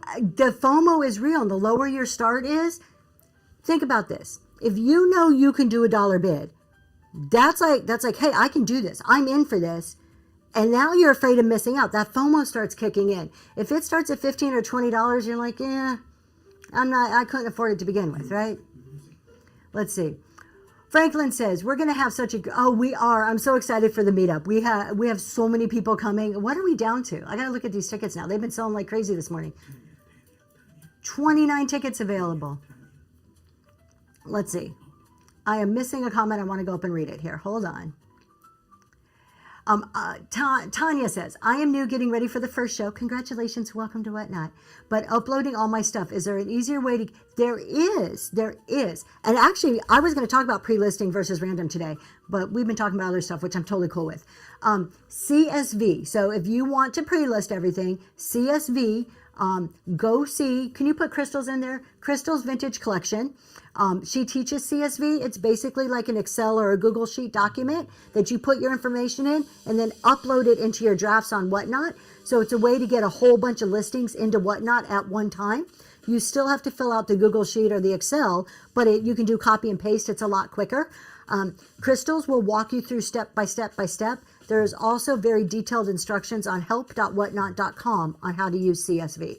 Highly recommend it. When I was pre-listing, I used it all the time. Absolute time saver. No, and she does. Now, the pics, you still have to take and upload those individually. I think there's a way to put them on the spreadsheet. I've never done it that way, but you still have to do the pictures individually. The way I would do it is I would upload the spreadsheet. It would be in my drafts, and then I would just open up each draft on my phone and add my pictures really quick and hit save or hit publish. So, do you think dollar starts help make live selling feel more like entertainment than just shopping? I think it creates some entertainment value. It's entertaining to be in a room where you're seeing bids going, the chat's going, people are like, good grab, things are moving fast. I think that there's some entertainment just that comes in that alone. I don't think it's all necessarily entertainment, but I think there's an element that it adds to it. If I want to start doing dollar starts, would you suggest starting with 30 to 40 items in a show? I usually have over 100 plus items loaded. I think that's more of a personal preference on what do you want to ship. You are almost, when you do dollar starts, here's the other effect of a dollar start. Your sell-through rate hits the roof. What's a sell-through rate? For those of you who maybe are like, okay, I don't do a lot of these metrics. If you were to bring 100 items to a show and 70 of those items sold, that's a 70% sell-through rate. It means 70% of the things you showed, somebody bought and are going out the door. When you do dollar starts, your sell-through rate goes through the roof. I have only had one show in the past 6 months that I didn't sell out on, maybe two. Not counting these shows because these are a little bit different. I'm talking my Saturday big selling shows. Maybe 2 shows that I had an item or 2 left over at the end. When you do a lower start, your things are going to sell. People are going to bid on them. So my answer to you would be, do not put in any more than you are willing to ship and can ship within that 2-day time period, because they probably will sell. The vintage gypsy breed. Afraid of losing big at first. I'm not going to sugarcoat it. There is a risk to it, and you probably will lose some money at the beginning. It's not an instant, I'm going to do this and be successful today. It is a longer term strategy. And when I say longer term, a lot of it depends on who you are. It's no different than you starting on Whatnot. Some people start and they're just super charismatic, they're entertaining, and they seem to shoot to the top really fast within a month or two. Other of us may take months to get to that same point, right? Dollar starts or low starts are the same concept. It's going to take a little bit of time. I've been doing dollar on my last 6 shows. Sales have increased exponentially. It's very rare. I'm not going to say that I have never heard somebody say I do dollar starts and it doesn't work. I have heard that. But more times than not, I see comments like Deb's Sweet Country Home where it's working. You really, really have to consider the quality of items that you are bringing. That is part of the key to this. What number of different buyers do you average in a show? For my chat shows, I'm averaging around 80 to 100, 120. For my selling shows, what are we at? 40 to 50 maybe on a good day?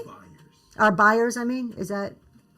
Oh, okay, that's viewers. Buyers, okay, so Saturday show, I had 26 shipments. So I had 26 people buy out of, I think we had about 50 in the show. That was just last Saturday.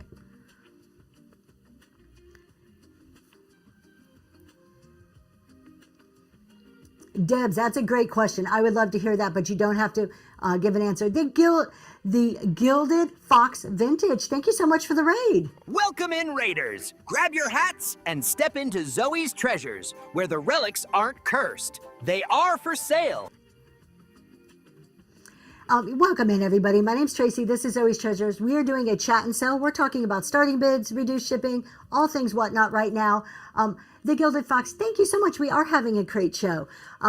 I hope you had a great show. Please put in the box there, or put in the chat who you are, what you sell, when you're on, all of the details, so that anybody who likes what they read can click and bookmark and follow you. Thank you so much for bringing everybody over. And for those of you just joining, if you have any questions or thoughts, please feel free to put them in the chat. We're just having a good old time here talking. You're switching to dollar for your next show. Fingers crossed. So flippin' thrifty. Now, I love to hear that. I think it's great. There you go. Vintage everything. Awesome. Understand the risk that's involved. And again, it's not an all or nothing. I'm a like jump in feet first person. I'm just going for it. I know a lot of people aren't like me. You can do it on a small scale too, and grow it and see how you feel about it. Try different techniques with it. Remember, dollar starts in itself is a tool. It's not going to make you successful just for the fact that you're doing dollar starts. You still have to have that engagement. You have to have the environment. You have to have quality items. You have to ship good. You have to be able to keep up with your chat. It is one piece of a lot larger puzzle. There's the Gilded Fox right there. The serial hobbyist. I am not at the point to do dollar starts, but planning a 2-for-1 money show. Do you think that would work for attracting buyers? 2-for-1 money. Oh, so like 2 items for $5 or something. I think it's a great deal. The more value you can give to your buyers, the better it is. Buyers are smart people. Everybody in this room is smart. You see the value in things. So if I were to do, let's do this. I'm going to show you another thing. Okay. I have 2 plates here. I can do this one. I can hold up this plate and say, okay, we're going to sell this plate. You want to switch cameras for me, my love? Let's see if I can get this in the screen. I can sell this plate. This would look so great. Good morning, Dragonfly. This would look so great on a gallery wall. I do want to do a tiny little call out on the back. See a little chippy right there on the back. I can sell just this plate. Or I can say, you know what? Your gallery wall needs 2 plates. We're going to do this one that has no chips. Look how beautiful that is for your gallery wall. And this one. Let's run both of them. We're going to turn it. We're going to put it like this. Now you have 2 plates for your gallery wall instead of just one. They are up and running right now. Both of those plates going. Running now. See if I can center it. There we go. Thank you so much for your bids. I appreciate you.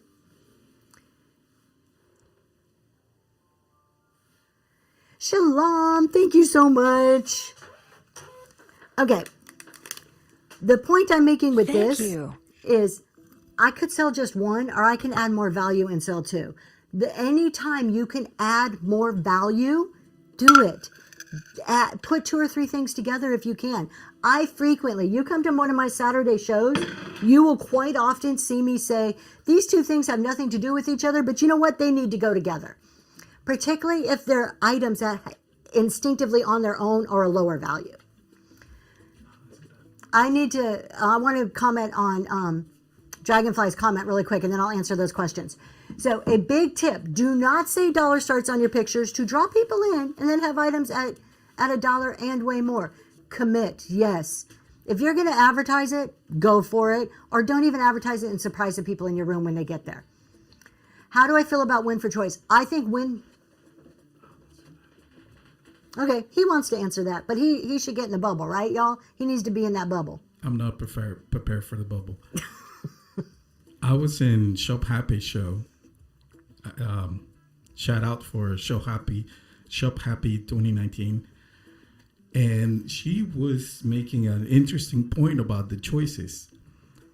Some of us sometimes will put on a show and we'll listen, and we're not completely active in the chat and holding the device in our hands, paying attention to the host.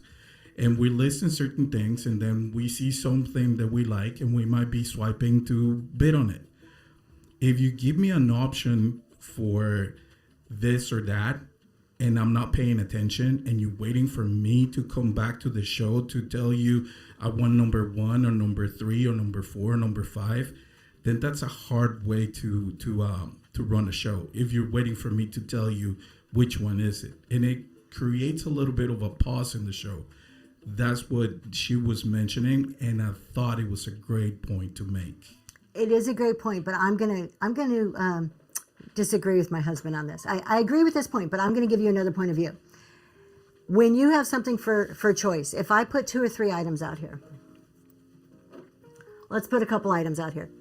All right, we're going to stick these items out here. We're going to do number 1, number 2. Let's do something totally different. We'll do, you know what? We're going to do this one. All right, I'm going to put these 3 items out here. They're a little big for my riser, but we have a mug with 5 vintage hankies. A mug with 5 vintage hankies. We have amber glass, like a little cauldron, 3 feet. Absolutely gorgeous. And we have this gorgeous Spanish, I think it's Spanish vase. All in great condition. We're going to run these for choice. All right, and then we're going to make a point about my point here. Let's run these for choice. You can pick 1, 2, or 3 for $1 running right now.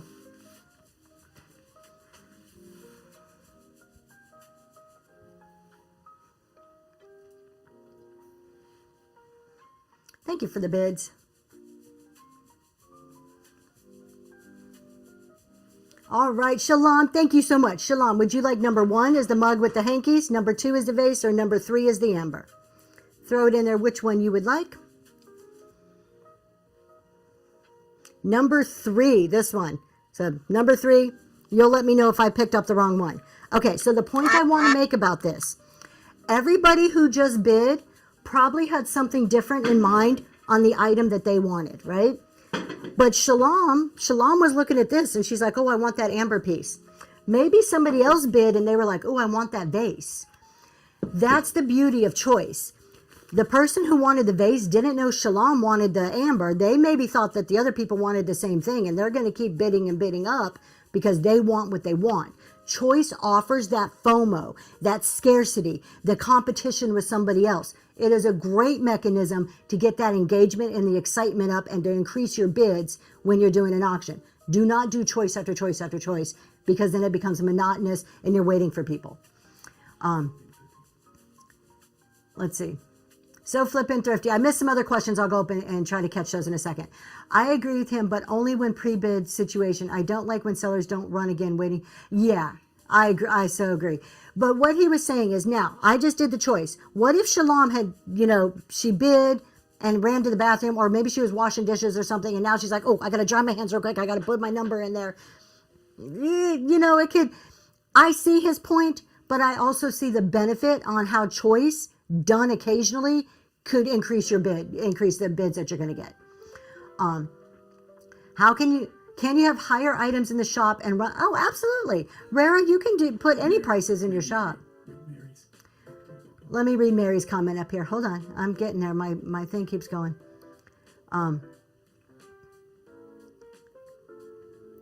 Let's see. I'm missing it, honey. You're just going to have to read it out loud for me. I can't find it. Let's see. I see 9 red cups. I missed this question. When you started Dollar Starts, did you mention Dollar Starts on your thumbnail? So to her point, Mary just posted in there and she missed it. She said, yes, I was bidding on the hankies. So there you go.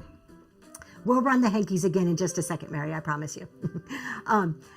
When I started Dollar Starts, did you mention Dollar Starts in your thumbnail? No, I did not. I do it in the title.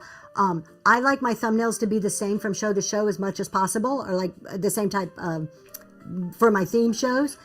And if I put Dollar Starts and then I decide I don't want to do Dollar Starts, then I got to do a new thumbnail that's not efficient. I like systems and efficiency, so that's the reason I didn't do it. I do put it in the title though, because I think it's important to let people know if you are doing purely Dollar Starts, that they know that. You can also tag it. When I do Dollar Starts, well, I always do, but I always tag it in my show setup too. Landwoman, I need to clarify.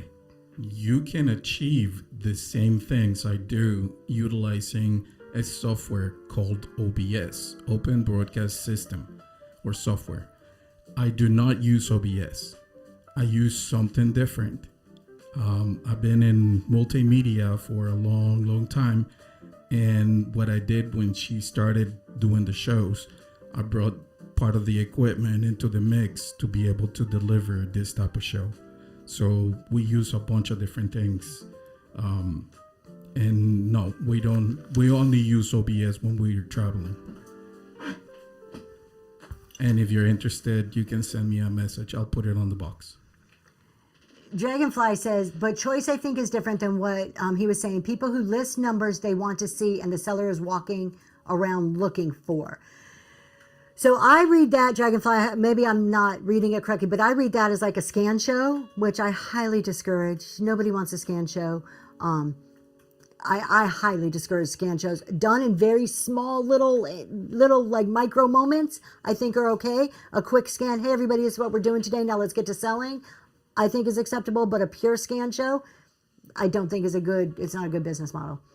Landwoman, I do not do house calls, but I do something better. I offer tutorials one-on-one remotely. So if you're interested, send me a DM and we can hash all the details through DM, and I can give you a tutorial one-on-one on how you need to do everything. And it's free. I don't charge anything. You don't have to purchase anything, Kathy. We are on YouTube, so you can go under the same name on YouTube and watch it for free. So we try to always go to YouTube so you never have to purchase to rewatch. That's one of those things about Whatnot that get under my skin. They need to make it a way for, besides multicasting, for free. Somebody asked a question here I want to address, and then I'm going to run this. I don't have many followers, but 100 bookmarks from my first show. Congratulations, that's amazing. Hold on, my chat moved. Is that promising? I got bookmarks through a sponsor giveaway. So 2 things there. 1, I find as a rule of thumb, about 30% of the amount of bookmarks is what shows up. So if I have about 100 bookmarks, usually about 30 people show up. Don't expect all 100 people to show up in your room. Some people bookmark just for the sake of being kind and bookmarking. Maybe they want to be notified. Just don't expect all 100. It's usually about a third. The other side of that is you paid for a sponsorship in somebody else's room. My personal opinion, that's never worth it. It is not worth it. It is like McDonald's going into Burger King and saying, hey, everybody, we got Big Macs over here. You want to come see our Big Macs? While they're eating Whoppers. It doesn't make sense. All you're doing when you're paying for somebody else in somebody else's room for a sponsorship is putting money in their pocket. It is very rare. I've asked the question numerous times, how many people actually bookmark and then go to the show with these paid sponsorships? And it's usually very, very few. Your best way is like what you're doing here. Talk, chat, get to know people. That's going to promote you far more than a paid sponsorship ever will get you.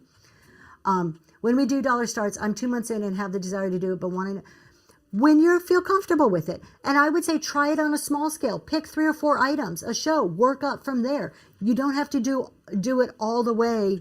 Like you don't have to go in. Just start experimenting with it. When you get a raid, do a dollar start. Play with it, learn about it, see how you feel, see how to describe the items, and then you can always build off of it. I'm going to run this really quick because Mary said she wanted the hankies. You do get 5 vintage hankies in here. They're all in wonderful shape. And you get a Bucks mug because I needed something to put the hankies in. Okay, I'm getting told put it on the riser. And that is up and running right now. So there are 5 vintage hankies, all in really great shape. Running right now. 9 red cups. There was a show that I was testing some features, and I was able to put a pirate hat on her, and I was able to change certain things, and I can make her disappear and a bunch of different things. So, yeah, I can put a duck in her shoulder. Congratulations, Mary.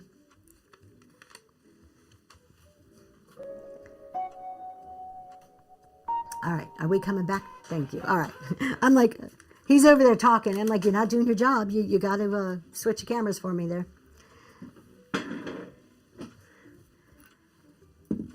Have you, Lost Ledger, you've used a dollar start?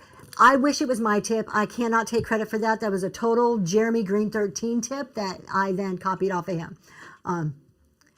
Thoughts on being on camera when selling versus behind the camera? It depends on what you're selling. There are some things that they need to be, like when you're selling jewelry, if you're looking at me and I'm holding up jewelry, that's not effective. So depending on what you're selling. Now, even when you're selling something small, I highly recommend that every now and then take an opportunity to flip it around and talk to your audience. Seeing a face, getting that personal connection, this is a social app, it will help you increase your room, make the connection with your buyers, help build trust in your room. The whole foundation of what we do is built on trust. So you don't have to have it on you the whole time. Sometimes it just doesn't make sense to do it that way. But maybe at the beginning, the end of your show, turn it around. Now, having said that, there are people on this app who have yet to this day never shown their face and are making great money, and they're very successful. So it's not an absolutely you have to, no matter what. Personal experience, I saw an uptick in my show when I started being on camera. My first 5 months or so, I wasn't on camera. Once I started putting myself on camera, I started seeing more people come in my room. And anybody else, if you feel the same way, that you were too shy at the beginning, but then once you started showing yourself, was that beneficial to you? Thank you, Lasandra. Old River Trading. Okay, I'll keep her around for a little longer. He's going to keep me around. He better keep me around. So, we had somebody talk earlier. What time is it? Okay, we got a little time here. Pre-list versus randoms was one of the topics. We talked about this last night on the Reselling Roundtable, just a little bit towards the end. And I want to talk about it because this is one of those questions like, how do I get people in my room? How do I get them to stay?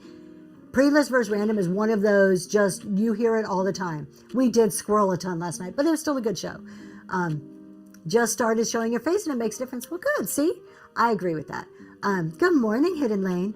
So there is no right or wrong answer. When you ask, should I pre-list this? And when I say pre-list, I'm only talking about filling up your auction tab. I'm not talking about marketplace or bin right now, just your auction tab. Should I fill it up with pre-listing or should I do random pulls?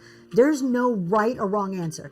You need to do the thing that's going to help you achieve your goals and drive the behavior you're looking for. So when I say drive the behavior, what does that mean? If you want to attract collectors, right? If you know, hey, we have a big resale audience, but I know the items I have, I sell high-end glass, high-end jewelry. Those are more collector type items versus resale items. Maybe you want to pre-list because people want to look and see it. But if you just want this excitement, this FOMO, this fast-paced, maybe that's a random show. What is it that you're trying to create in your room could drive and play into the choice that you make? Again, there's no right or wrong. It really depends on what you're trying to achieve within your show. If you want to maximize people being able to search for your items, you want to maximize the SEO, you're going to need to pre-list then. Random is not going to work for you in the current environment that we have. That may change moving forward. If you want to move really fast and not worry about looking for the correct item, that's a random listing. So think about, good morning, His and Hers Chicago Shop. So think about what is the behavior you're trying to do to drive on what works best. Pre-listing builds anticipation, surprises keep people watching. See, there's pros and cons to both of those. And I've done both. I've gone back to randoms. I have not seen, and I was talking about this on the show last night. I've done it all. And for a while I was solely pre-listing. I'm like, I'm going to pre-list. I want people to look. I want to get them excited. I want to drive that anticipation that Mama was talking about. So I pre-listed. Did I see an uptick immediately in my average order value? I did. And in my mind, I attached that uptick, the increase in my average order value, to pre-listing. I'm like, well, this must be the reason why. So I did more and more shows. And I started thinking, I'm not sure if that's really the reason why. So then I said, okay, I'm not going to pre-list at all. I'm just going to do randoms. My last few shows have just been randoms. And I wanted to see, did my average order stay the same? Did it go down? Did it go up? It's actually gone up a little bit since I've done randoms, which tells me that the money I'm making is not tied to how I'm listing.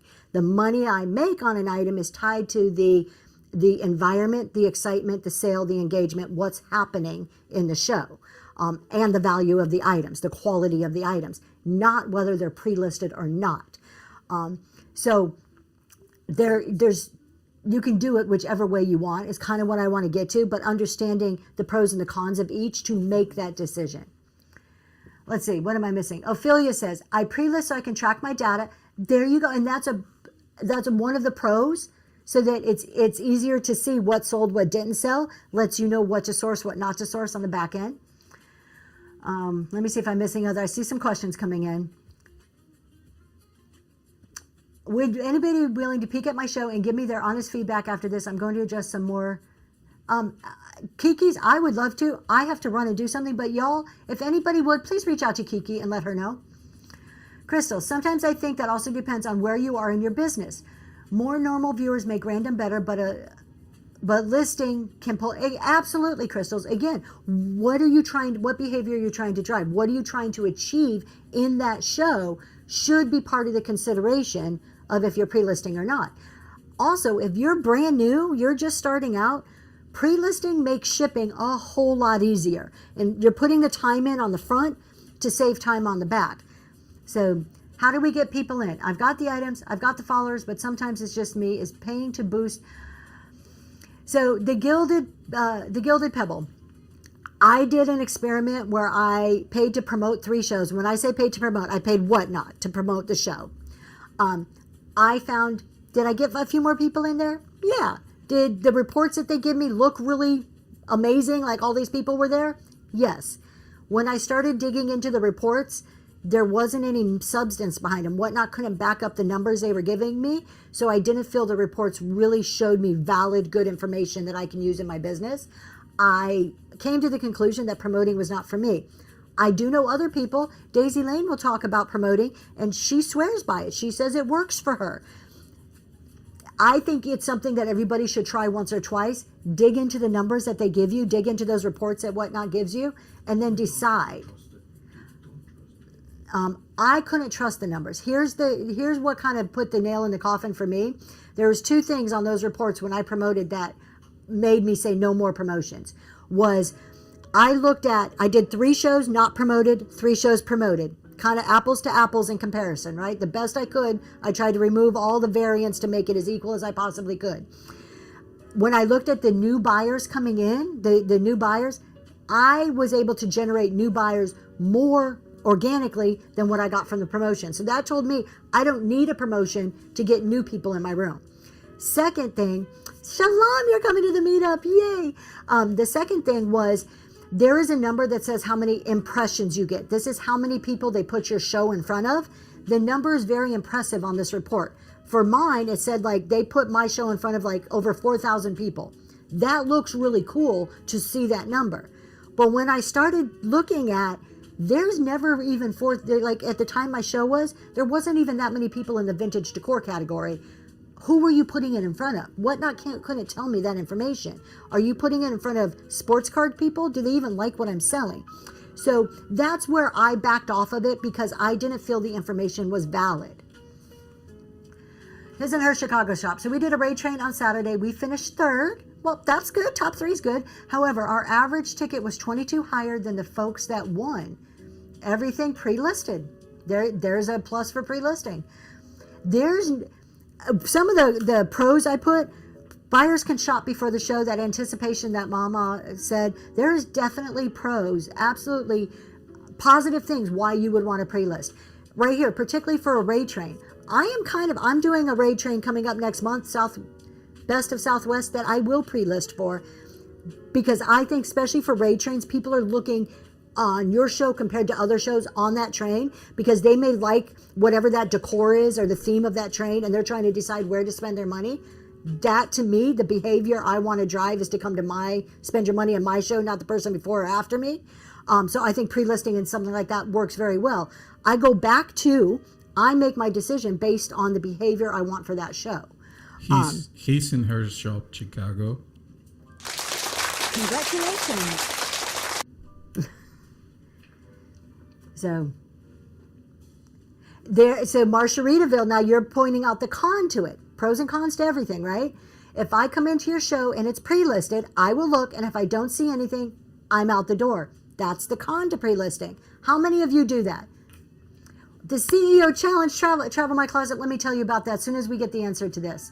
How many people go and look at pre-list and they're like, not my style, not what I want, and I'm out?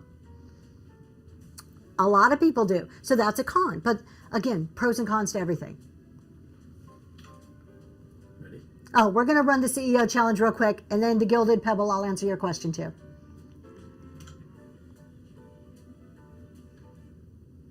Oh, shoot. Hold on. Back to you. All right, the video didn't play the full way. Let me tell you about the CEO Challenge. The CEO Challenge is 8 participants that apply to be part of this challenge. It is a month-long challenge where they are challenged against themselves. They are focused on their business. Every week is a different business challenge that they must face. Then we come together for Monday night showcases where they bring you into their world, into their business to tell you about these challenges, demonstrate the skills that they're learning.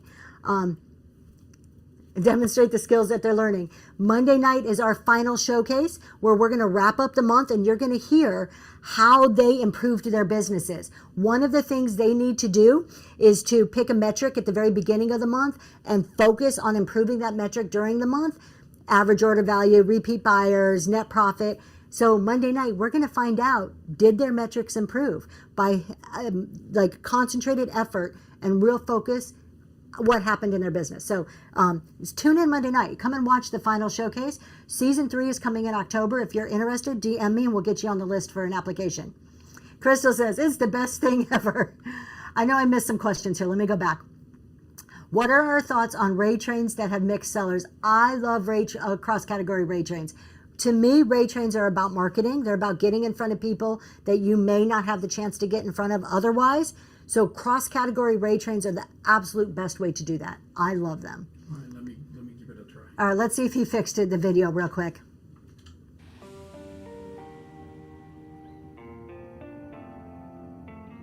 Eight sellers, growing, learning, building.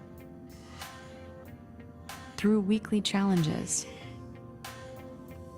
building the business, not just the show. Welcome to the CEO Challenge. There you go. That's the CEO Challenge, and those were our 8 sellers. They are also in my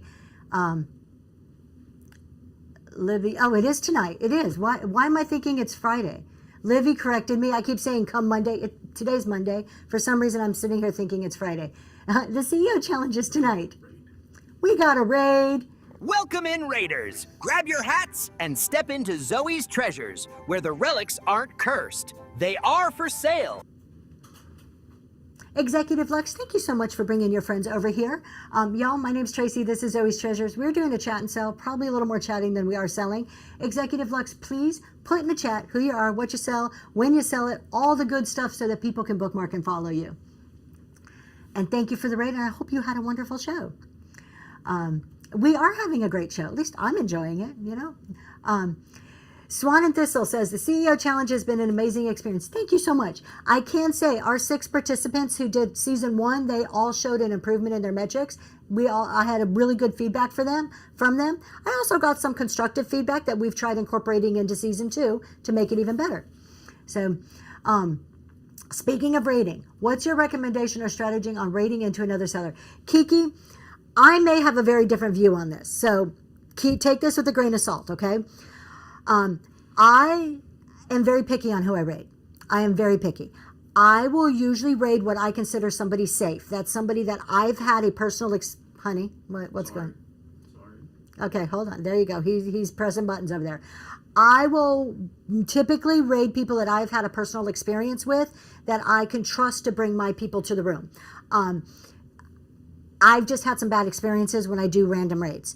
Now, I Love Discounts has spoken about raids in the past, and they are very strategic in saying sometimes you raid smaller people as a form of community to help them out. Sometimes you raid somebody big with a lot of people to get your name shouted out. Personal preference. I'm not going to say there's a right or wrong way. I think it's a personal preference. I feel safer going to people that I'm familiar with. We do try to mix it up. But if you come to a lot of my shows, you're going to see there's a handful that I kind of stick with because I know they can handle a raid. They're good people. They're honest sellers.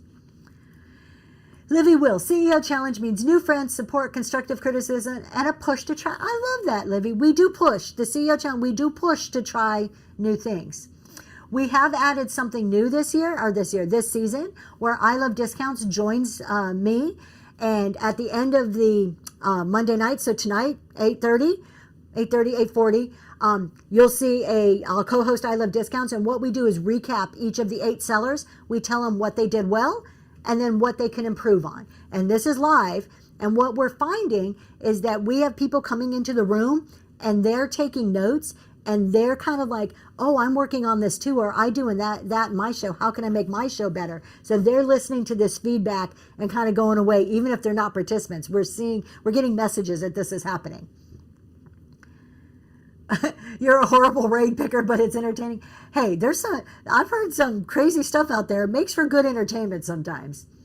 Shipping is what's holding me back from doing shows. Any suggestion on if you recommend listing based on weight or do max shipping? If you are just starting, my getting place, absolutely put the proper weight in, the proper weight when packed. That's how you should list an item. And do not do max shipping until a few shows in. Get some shows under your belt, understand how shipping works, the mechanics, and understand what it costs. Not just you, but what are your buyers paying? Thank you, Girl Friday Crafts. And then make an educated decision on if you want to go to reduced shipping. Don't just go in blindly with reduced shipping. You need to get your footing underneath you first and understand everything before you do it. I would never recommend a brand new seller doing dollar starts or reduced shipping right off the bat. I don't think it's a smart business move. So, the cereal hub is, yeah, I've done a couple of raids into rooms that there's a few. And it's not even about if they call me out or any, like, say, oh, Zoe's Treasures. It's not even about that. It's that they're just a hot mess. It's like a hot mess express. And so I'd rather stick to people that I know. I also don't want to go into a room that doesn't follow shipping rules or doesn't, like, somebody that I know is like, just doesn't promote terms of service. I'm so much on following the rules on this platform that scares me. So, all right, you guys, we are kind of getting to the top of the hour here. If there's no more questions, we are going to go and raid somebody. Speaking of raids, yeah, you don't want it to affect. I mean, it's a reflection on who I'm trusting this whole room with. You guys have entrusted me to be here and listen to me, gab on and on.